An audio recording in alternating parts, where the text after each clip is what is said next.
Now on to the plow wings. I've got the old cutting edge off of one side here, and I'm going to get you guys on the stand. We're going to zip the other side off and then set it on the ground.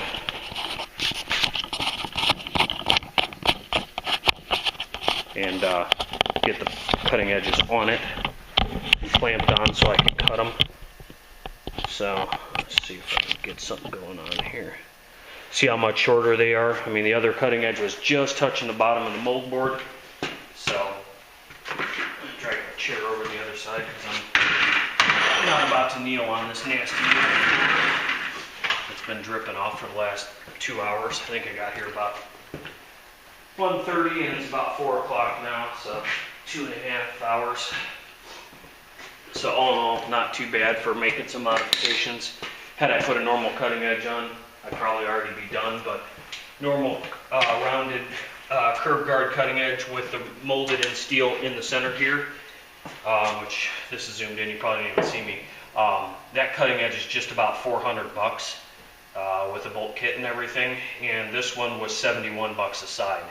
So 140, and I wasted an hour of my time and a couple pieces of hardware, so let's call that $50. So I've got $190 in it instead of 400. And the cutting edges for the rubbers on the side of this were $20 a piece. And it's only going to take me probably half an hour to put them on here. I'm only going to show you doing one side, and then I'll show you a finished product, because it will take me a couple minutes to do it. So get an impact here and a wrench. Some of these use carriage bolts. I don't like that style. This has got regular bolts through it. These are homemade wings that are almost identical to the Boss wings with a different latch style.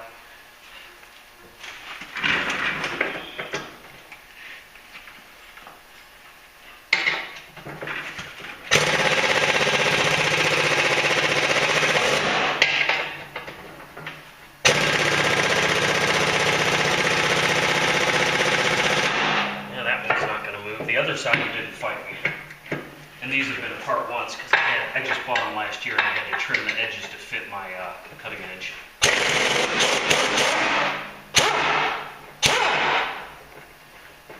There's one.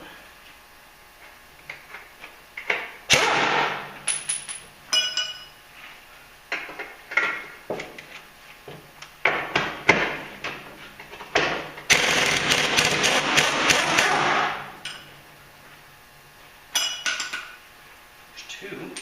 Why that other one wants to fight me so bad.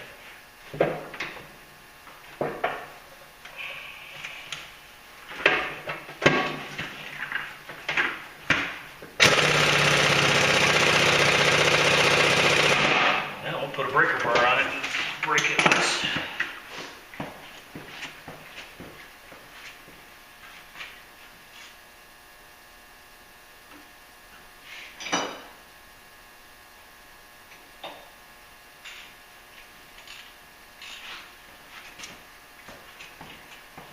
Or a ratchet. I don't know where the hell my breaker bar is.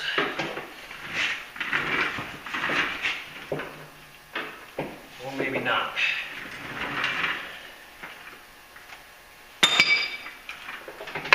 When in doubt, put some heat on it. All I have is a MAP gas torch laying here, but it should be enough.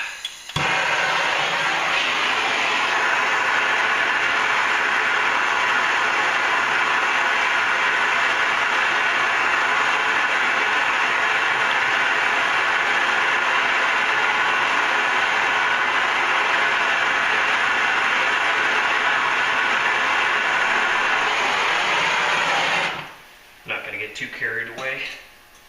It may break loose. I may have to turn you off. We'll see. Because I really don't know. I only had one cutting edge bolt fight me, and I heated it up for a second, and it came loose for me. So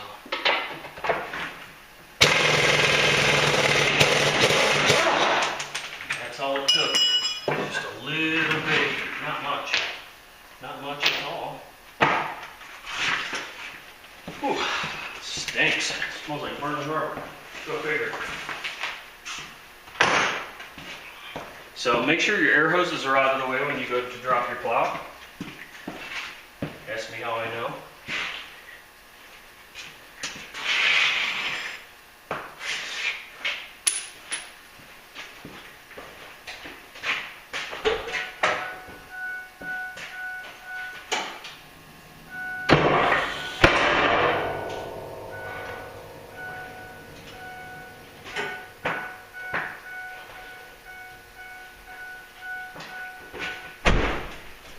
Sorry I keep jumping out of the picture, but I don't have a good place to put that camera because the truck's in so far.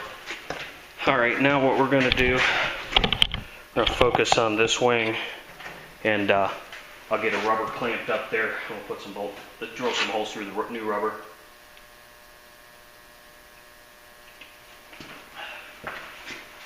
And go from there.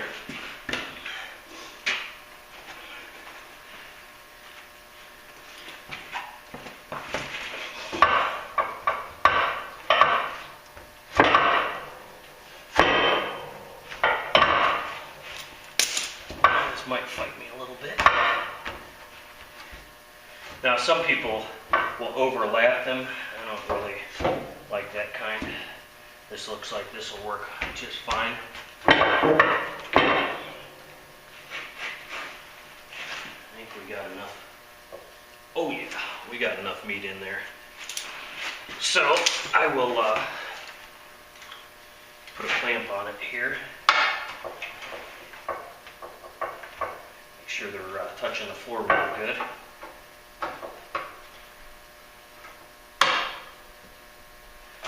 And I will drill some holes through the back side. Yeah, those are hitting the ground real good. So we'll do that. I'm not sure what size those holes are. They're pretty big, but we'll get some pilots started in them.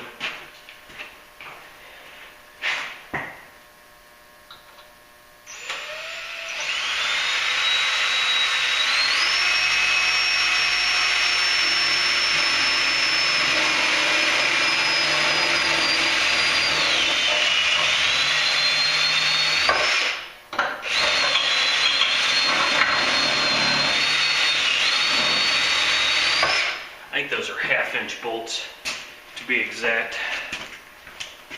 I just had a 3/8 or some damn thing in there. I don't even remember what bit was in there. Probably 3/8 because that's what I was trying to drill to put the hardware in for that homemade snow catcher.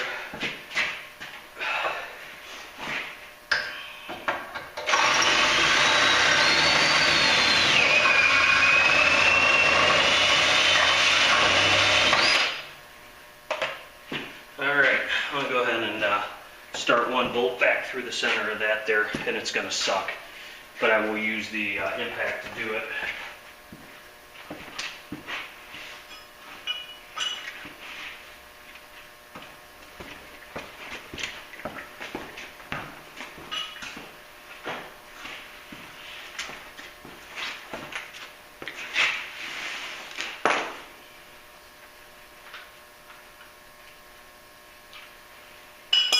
Sometimes this will work to start them, sometimes it doesn't.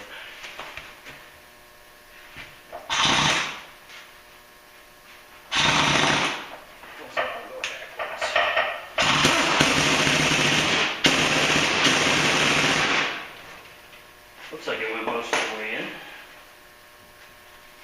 So we'll put a washer and a nylock nut on the back here that's been used 2 or 3 times. I'm sure it'll be marvelous.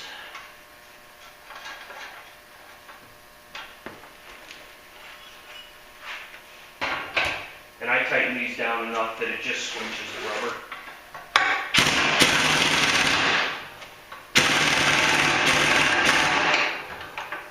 I may give it a little cinch up after I get the other 2 bolts in it, but for now, that's what I'm going with. I'll drill the other 2 holes, put 2 more bolts in it, and then I'll cut you loose and do the other side. I'm guesstimating about 15 minutes for this job. Could be wrong.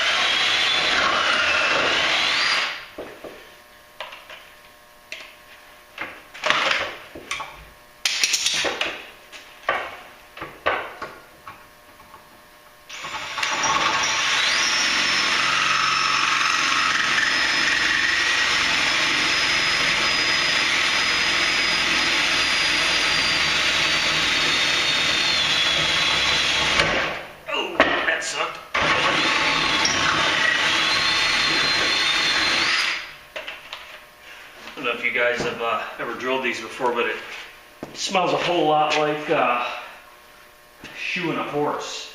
And they take that knife and start cutting their hoof down to shoe them. That smells nasty as hell.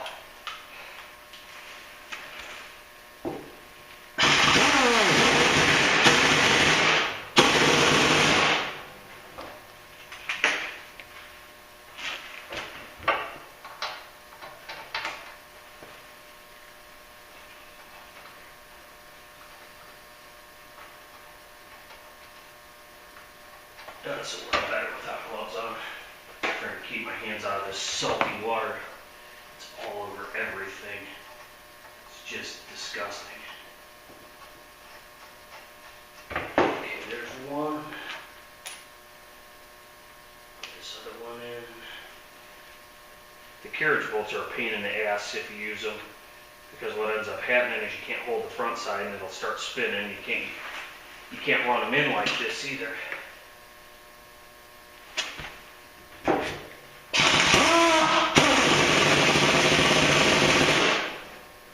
Hard enough on it, sometimes you can put another nut inside the socket. I just happen to have a deep well on there. Sometimes that works, sometimes it doesn't. Another thing you can do if you're prone to ripping these, take a piece of steel and cut a strip and drill the holes through that also, and use it as a band across that. It'll sometimes that prolongs the inevitable ripping out on these things. That does not look like the right nut. That does though.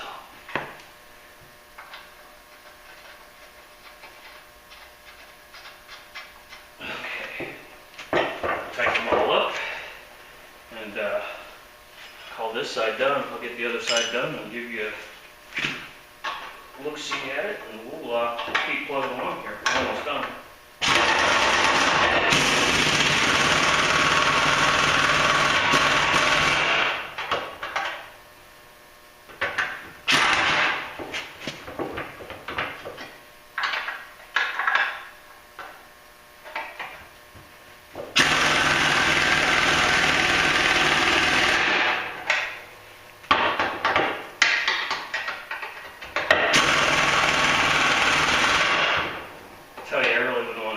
A lot of the things I do without air tools.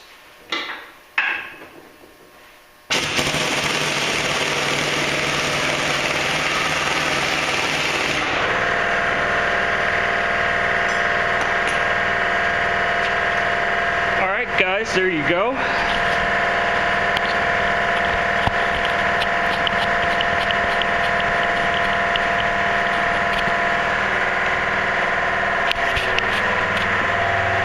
See, it's touching the ground. Yeah, it sits behind the blade a little, but that's just the way the wing is designed. If the metal on the wing went a little bit lower, you could support it a little better, but these are more of a wiper and to carry your snow from the outside. So I'll get the other side put on and I'll bring you back. Alrighty now. There's the first one I did. The other one only took me about 5 minutes. Always goes faster once you're in the mood to do it. One more thing I'm going to do, put this plow back in the V position and raise it up.